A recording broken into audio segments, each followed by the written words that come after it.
সুপ্রভাত, আমি অঙ্কিতা দেরাদুন থেকে। আজকে আরও একটা নতুন ব্লগ নিয়ে চলে এসেছি তোমাদের সাথে। একটু গল্প করব, আড্ডা করব, আর আমার সারাদিনের যা কাজ সেগুলো তোমাদের সাথে শেয়ার করব। তো চলো আজকে ব্লগটা তাহলে এইভাবেই শুরু করি। এই সকালবেলার কাজ যা থাকে আর কি, সবারই থাকে, আমারও থাকে। প্রথমে বিছানাপত্রগুলোকে একটু গুছিয়ে নিচ্ছিলাম আর কি। আর এই আমার সঙ্গী সাথীদের না তুলে রাখলে এরা আবার দুঃখ পাবে। এমনিতেও ঘুমের ঘোরে এদের কখন কাকে কোথায় ছুঁড়ে ফেলি তার কোনো হদিশ আমি পাই না। তাও সকালবেলা আর কি আবার গুছিয়ে গাছিয়ে রাখার চেষ্টা করি। বিছানার চাদরটা একটু গুছিয়ে নেব, গুছিয়ে ঝেড়ে নেব। ঝেড়ে নেওয়ার পরে আবার ওদেরকে নিজের জায়গায় স্বস্থানে ফিরিয়ে রাখতে হবে। এই যে বালিশপত্র সমস্ত কিছু নিয়ে একেবারে ওগুলোকে রাখার প্রস্তুতি চালাচ্ছি আর কি। আচ্ছা, এই যে দেওয়ালে তোমরা কিছু আটকানো আছে দেখতে পাচ্ছ, এইগুলো কিন্তু ওই অরিগামি পেপার আর্ট বলতে পারো, আমি বানিয়েছিলাম। কিছু বাটারফ্লাই বানিয়েছিলাম ছোটোবেলায়, আমরা অনেকেই এগুলো বানিয়েছি, নৌকা, বাটারফ্লাই, এরোপ্লেন, আরও অনেক কিছু। তো ওই ফাঁকা ফাঁকা লাগতো বলে ওই জায়গাটা ওইগুলো লাগিয়ে দিয়েছি। মাথার কাছে অনেক প্রজাপতি স্বপ্নের পাখা মেলে উড়ে যাবে। চলো, রেডি হয়ে গেছে এদিকের কাজ। এদিকে এখন যাব হচ্ছে এই রান্নাঘরের মহাভারতটাকে সামলাতে। উফ, যা মহাভারত ফেলিয়ে রাখি, অবস্থা দেখেছো? ও মা, চলে গেলেন, তার মধ্যে কারেন্ট চলে গেলেন। এখন আমি এমার্জেন্সি লাইট জ্বালিয়ে এই মহাভারত কী করে যে গুছাবো ভগবান যে সেই জানে। এমন করে রেখে দিই, আসলে রাত্রেবেলা আমার আর সাহস হয় না বা ক্ষমতাও হয় না যে এইগুলোকে আবার গুছাবো। আমি রেখেই দিই, দূর পরের দিন করবো, করতে তো হবেই বলো প্রত্যেক দিন। সেই জন্য একেবারে করার জন্য রেখে দিই, যেহেতু সকালেও আবার রান্নাবান্না করতে হয়। আর এই আলো তোমরা কিছু দেখতে পাচ্ছ, আমিও পাচ্ছি না, তাই লাইট আসার পরেই আবার ফিরে এলাম। এখন আমি এই স্ল্যাবটাকে ভালো করে ঘষে মেজে একদম চকচকে, ফেয়ার অ্যান্ড লাভলি মাখিয়ে চকচকে করে দিচ্ছি একদম বলতে পারো। তো এইরমভাবেই আমি পরিষ্কার করি জেনারেলি, জাস্ট ওই বাসন মাজার যে কী বলো ওটাকে, জালিটা থাকে, ওইটা দিয়ে সাবান দিয়ে ভালো করে ঘষে নিই। তারপরে একটা ভিজে কাপড় দিয়ে মুছে মুছে 2-3 বার ধরে মুছলে ওটা পরিষ্কার হয়ে যায়। তোমরা কীভাবে করো জানিও, যদি অনেকে জল ঢেলেও পরিষ্কার করে, কিন্তু আমার জল ঢাললে পুরো জায়গাটায় ভর্তি হয়ে যাবে, তাই পারি না করতে।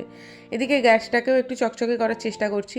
ওই একইভাবে প্রথমেই সাবান দিয়ে জালি দিয়ে ভালো করে ঘষে নেব, তারপরে ভিজে কাপড় দিয়ে 2-3 বার মুছে নিলেই ব্যাস একদম চকচকে হয়ে যাবে পুরো। মনে হবে নতুন গ্যাস কিনেছি জানো। যদিও এইটা আমি প্রত্যেক দিনই করে থাকি, ভালোও লাগে দেখতে, তাই জন্য। দেখো একদম চকচক করছে না, বললাম তো। চলো, এইখানে মোটামুটি স্ল্যাব, গ্যাস, এগুলো তো সব কিছু পরিষ্কার হয়ে গেছে। উপরে এই জানলাটা, এইখানটা আমি ওই তেলের কৌটো বা টুকটাক জিনিসপত্র রাখি, কেননা রান্নাঘরটা আমার অনেক ছোটো, একজন ঢুকলে আর একজন ঢোকার জায়গা থাকে না, তাই জন্য রাখতে হয়। আর ওই জন্য এখানটা আবার গ্যাসে রান্না করলে চিটচিটে হয়ে যায়, তো এখানটাও এরকম করে ভালো করে একটু পরিষ্কার করে নিচ্ছিলাম। যদিও এটা রোজ করা হয় না, মাঝে মাঝে করি, কেননা এই জায়গাটা শুধুমাত্র কৌটো কাউটাই থাকে টুকটাক একটা যা, তার জন্য অত করার দরকার নেই। এখন চলে এসেছি বাসন মাজতে। এবার পুরো বাসন মাজা যদি তোমাদের দেখাই, তাহলে বাসন মাজতে মাজতে আমার দিন শেষ, তোমাদের ভিডিও শেষ, দেখাটা। তো তাই জন্য অল্প একটু প্রমাণ দেওয়ার জন্য একটা যে দেখিয়ে দিলাম যে আমিই মাজি, এগুলো আমিই মাজবো। যাই হোক, কোনো রকম এই মহাভারতটাকে কিছুটা গুছানো গেছে। এই রকমই জিনিসপত্র থাকবে, আমার কিচ্ছু করার নেই, কেননা খুবই ছোটো রান্নাঘর আর জিনিসপত্র অনেক বেশি। তো মোটামুটি এইখানটা তো সাজানো গুছানো হয়ে গেছে। এখন চলো বাকি কাজগুলো কমপ্লিট করি। এই যে এক গাদা জামা কাপড় নিয়ে এখন যাচ্ছি, এগুলো এখন ভেজাবো। ভিজিয়ে ঘরে বাকি কাজগুলো করবো, এই যেমন মোছা, ঝাঁটা দেওয়া, ততক্ষণ এগুলো ভিজবে। তারপরে একেবারে যখন তোমাদের সামনে বেরোচ্ছি তখন কিন্তু প্রায় ওই দুপুর হয়েই এসেছে। স্নান হয়ে গেছে, পুজো হয়ে গেছে, খাওয়া দাওয়াও হয়ে গেছে একেবারে। তারপরে গিয়ে জামা কাপড়গুলো মেলে আসবো এখন ছাদে। আজকে আর তোমাদের ছাদে নিয়ে যাচ্ছি না, একেবারে সন্ধেবেলা তোমাদের সাথে দেখা করতে চলে এলাম। রান্না বান্না করবো এখন রাত্রের জন্য। সকালবেলা ভাতটা সত্যি কথা বলতে আমাদের খাওয়া হয়ে ওঠে না প্রত্যেক দিন, যখন যেরকম হয় একই রুটিন মেনে আমাদের খাওয়া দাওয়া হয় না। তো আজকে রাত্রেই ভাত করছিলাম, সাথে করবো পটল আলুর তরকারি। তরকারি বলে না এটাকে, এটা বলছে ঝাল বলে। দেখো, যেটা রান্না করব সেটাই তো শেয়ার করবো না কি। আমি এক্সট্রা কোনো রকম ভিডিওর জন্য কিছুই করে থাকি না। যেটা আমার ডেলি কাজ, ডেলি রুটিন, আমি ততটুকু সাধারণভাবে ভিডিওতে শেয়ার করে থাকি। তো ভালো লাগলে জানিও, না ভালো লাগলেও জানিও। তো এখন আমি পটলগুলোকে একটু আর কি ছিলে নিচ্ছি। আমার আবার পিলার এমন ঢ্যাঁটা পিলার, ওই পিলার দিয়ে পটল ছেলা যায় না। তো পটলটাকে প্রথমেই একদম 2 টুকরো করে নিয়েছি, পটল চেরা চোখের মতো একদম চিড়ে নেবে। তারপর একদম ছোটো ছোটো করে কাটছি। যদি এটা লম্বা লম্বা করে কেটেও করা যায়, কিন্তু গতদিন আমি কিছু আলু কেটেছিলাম চৌকো চৌকো করে, সেগুলো পড়ে আছে, তাই জন্য তার হিসেব মতোই এইভাবে কেটে নিলাম আর কি। এখন গ্যাসটা জ্বালাবো আর এই কড়াইটা বসাবো, যেটা প্রায় 70 যুগ থেকে চলছে আমার কাছে।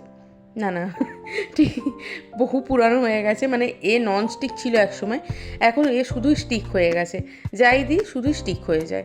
কিছু করার নেই, তবু যতদিন ওর আয়ু আছে ততদিন তো আমি ওকে ব্যবহার করব, যতদিন না ওর পুরো ফেটে ফুটে ভেঙে যাচ্ছে ততদিন ওর কিছু করার নেই। তো এখন এই নুন হলুদ মাখানো আলু আর পটলটা তেলের মধ্যে দিয়ে ভালো করে একটু নেড়ে চেড়ে ভেজে নেব, আর একটু ঢাকাও দিয়ে দেবো যাতে ভাজা আর সিদ্ধ একসাথে হয়ে যায়। এদিকে দেখি ভাতটা হলো কি না, একটু মনে হয় এখনও হবে, হ্যাঁ আর একটু হবে। তো ভাতটা একেবারে হয়ে যাক, ততক্ষণ এইদিকেও পটল আর আলুটাও ভাজা হয়ে যাক, তারপরে আসছি আবার। তো এখন পটল আলুটা ওই দিক থেকে এই দিকে করে দিয়েছি, ভাতটা হয়ে গেছে যেহেতু, আর পটল আলুটা ভাজা এবং সিদ্ধ হয়ে গেছে। একটা আলুকে চেপে ধরে দেখলাম ভালোই গলে যাচ্ছে, তার মানে সিদ্ধ হয়ে গেছে। তো চলো এখন এইটাকে ভালো করে ঢেলে রেখে দেবো। দেখতে পাচ্ছ কেমনভাবে আটকে গেছে, বললাম না শুধু স্টিকে পরিণত হয়েছে ননস্টিক থেকে। যদিও দোষটা আমারই, আমি জানতাম না যে ননস্টিক কড়াইতে ওই তোমার স্টিলের খুন্তি ইউজ করা যায় না, আর এখন করে করে এমন হয়ে গেছে এখন আর থাক। তো এখন তেল দিয়ে দিচ্ছি কড়াইতে, এরপরে দেবো অল্প পাঁচফোড়ন। দেখা যাচ্ছে না, সেটা আমার ক্যামেরা আর লাইটের দোষ, আমার না। আর বাড়িতে যত টমেটো আছে ততটাই দিতে পারো, না থাকলে প্রতিবেশীর থেকে চেয়ে এনেও দু একটা দিতে পারো, তাতে কোনো অসুবিধা নেই। আমার কেন জানি না মনে হয় টমেটো নুন দিলে তাড়াতাড়ি গলে যায়, যদিও টমেটো কিন্তু একই টাইমে গলে, তাও আর কি। নুন দিয়ে ভালো করে এটাকে একটু গলিয়ে নিচ্ছিলাম। এই যে দেখছো টমেটোকেও জড়িয়ে ধরছে, বাবা কি কড়াই। এর মধ্যে একটু হলুদ দিয়ে দেবো, ব্যাস আর কিছু মশলা না, নুন হলুদ টমেটো আর গুঁড়ো লঙ্কা, কাঁচা লঙ্কা চাইলেও দিতে পারো। আমি একটু এই তরকারিটা নুন ঝাল হলে বেশি ভালো লাগে বলে মনে হয়। অল্প একটু জল দিয়ে দেবো, জাস্ট ওই মশলাটাকে একটু গুলিয়ে নেওয়ার মতো। এরপরে এর মধ্যে দিয়ে দেবো হচ্ছে ভেজে রাখা তোমার ওই পটল আর আলুটা, একেবারে ঢেলে দিচ্ছি সবটা। এরপরে এটাকেও ভালো করে একটু মিশিয়ে নেব এর সাথে, ওই মশলাটার সাথে। আর এই তরকারিটা কিন্তু সত্যি একটু নুন নুন ঝাল ঝাল হলে খেতে ভালো লাগে। তুমি মুড়ি, রুটি, পরোটা, লুচি, ডাল, ডাল না ভাত, সব কিছু দিয়েই খেতে পারো। আর এই বাটিতে জল দিয়ে রেখেছিলাম, ওই জলটা অল্প করে দিয়ে দিলাম, ঢাকা দিয়ে দিয়েছি, ফুটে গেছে। এবার উপর থেকে হালকা করে একটু সর্ষের তেল ছড়ালে ছড়াতেও পারো, আর যদি মনে হয় যে না বেশি তেল খাবো না, পেট ভালো না, শরীর ঠিক রাখতে হবে, তাহলে নাও দিতে পারো, সেটা তোমাদের ইচ্ছে। তো আজকে আমার রান্না এইখানেই শেষ, আর ভিডিওটাও বেশি বড় করব না। ভিডিওটা কেমন লাগলো অবশ্যই জানিও, ভালো লাগলে একটা লাইক শেয়ার করো। দেখা হবে পরের ব্লগে, ততক্ষণ পর্যন্ত ভালো থেকো, সুস্থ থেকো, সাবধানে থেকো।